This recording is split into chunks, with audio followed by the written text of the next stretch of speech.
Peace came to Vietnam in 1945, but it arrived like a wounded stranger. The guns of the Second World War had fallen silent. Japan had surrendered. Across Asia, old empires trembled and new nations began to imagine themselves free. But in Vietnam, the end of one war did not bring calm. It brought uncertainty, hunger, foreign armies, and the question that would soon define a generation: who would rule Vietnam now?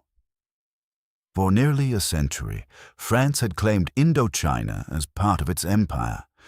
Its governors had built cities, roads, railways, prisons, plantations, and ports.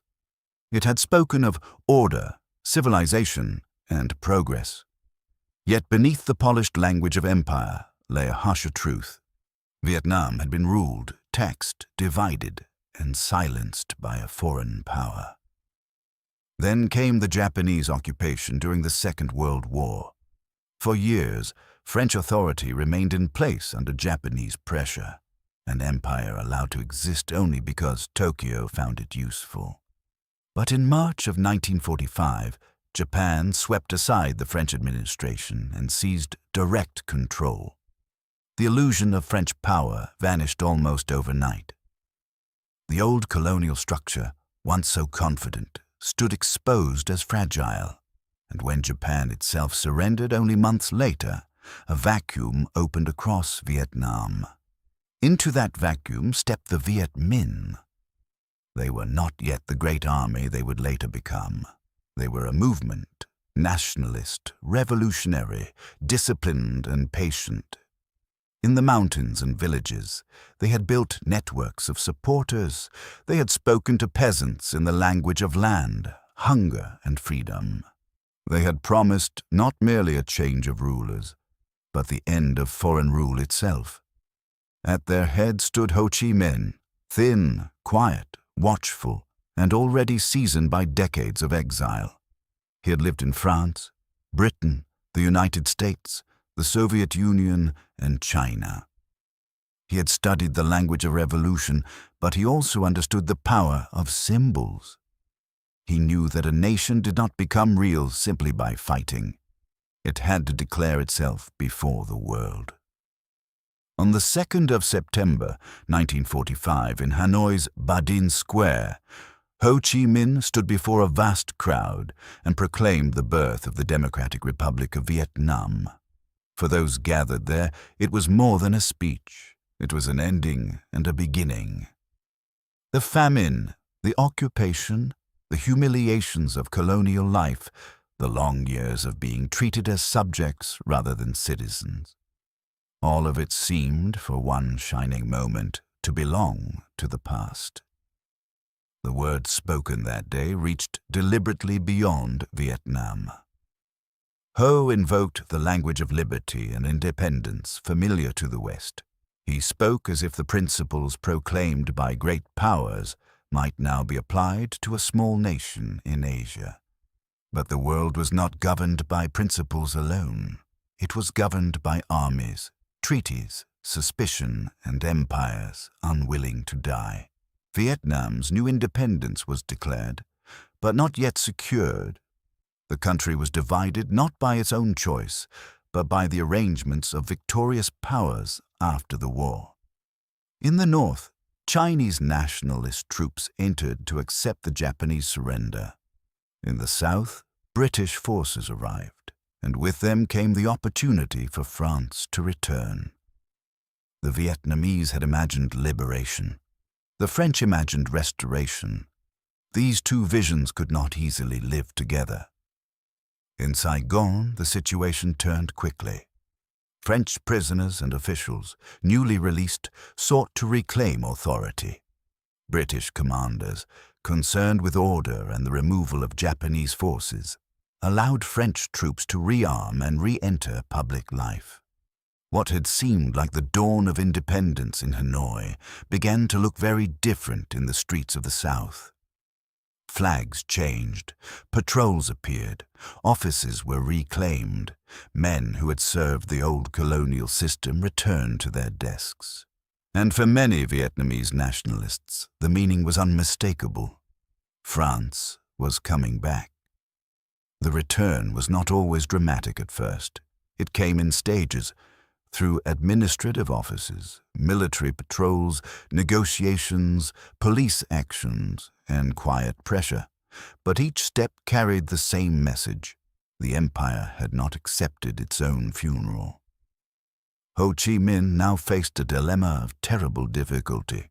He had declared independence, but Vietnam was weak. The Viet Minh held influence, especially in the north, but it did not yet possess the strength to defeat a modern European army in open battle. The country was exhausted by famine and war. Its political rivals were active, foreign troops were present, and every decision carried danger. To fight too soon might destroy the revolution before it had properly begun.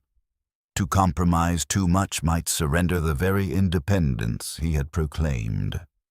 So Ho negotiated. The months after independence became a time of uneasy diplomacy. The Viet Minh government tried to survive between larger powers. It sought recognition. It tried to persuade the French that some form of Vietnamese autonomy could exist within a broader French framework. It tried to buy time. Time was essential. Time to organize, time to arm, time to build a government, time to turn a movement into a state, time to prepare for the possibility that peace would fail. For France, the situation was equally complicated. The Second World War had left France wounded and humiliated. Its armies had been defeated in Europe. Its national pride had been shaken. To many French leaders, the recovery of empire was not merely a colonial ambition. It was proof that France still mattered in the world. Indochina, therefore, became more than territory. It became a test of national prestige. To lose it would be to admit that the old France was gone. And so both sides spoke of peace while preparing for something darker. In March of 1946, an agreement seemed to offer a fragile path forward.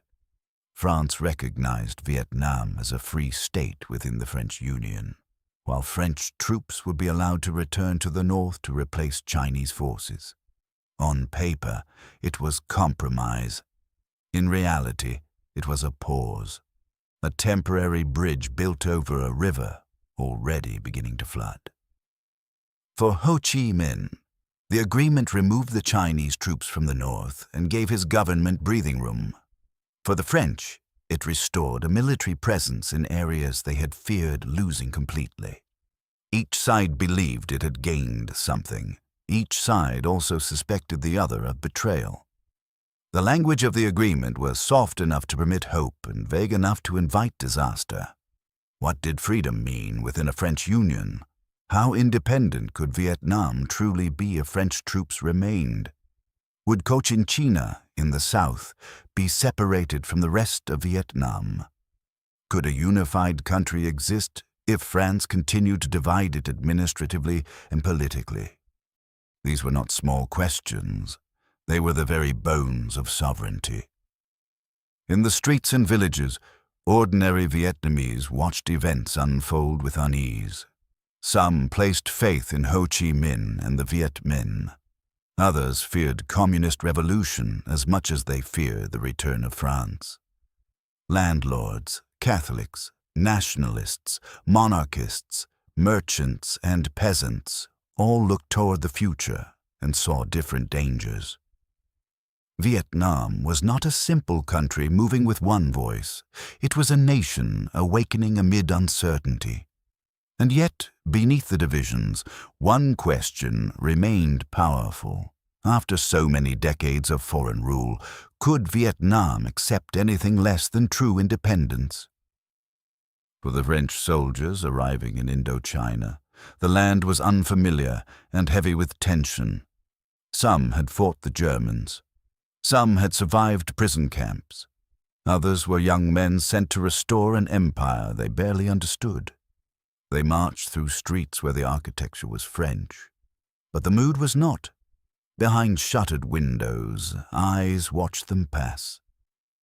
The war had not yet fully begun, but already it lived in glances, rumors, arrests, demonstrations, and the sudden crack of gunfire in the night.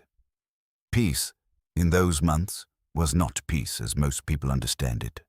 It was a ceasefire without trust, a negotiation without agreement, a promise made by two sides who meant different things by the same words. Ho Chi Minh continued to hope that diplomacy might delay catastrophe. He understood the imbalance of power. France possessed aircraft, artillery, warships, trained officers, and international recognition.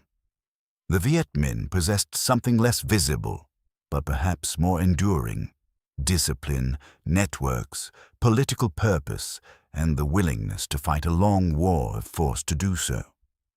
That willingness would soon become decisive. Across Vietnam, both sides began preparing for the future they feared. The French reinforced their positions. The Viet Minh moved supplies, organized militias, strengthened political cells, and studied the terrain of a country that would become both battlefield and weapon. The roads, the rivers, the mountains, the rice fields, all of them waited. For now there were still meetings, signatures, speeches, and ceremonies. There were still men who believed war might be avoided.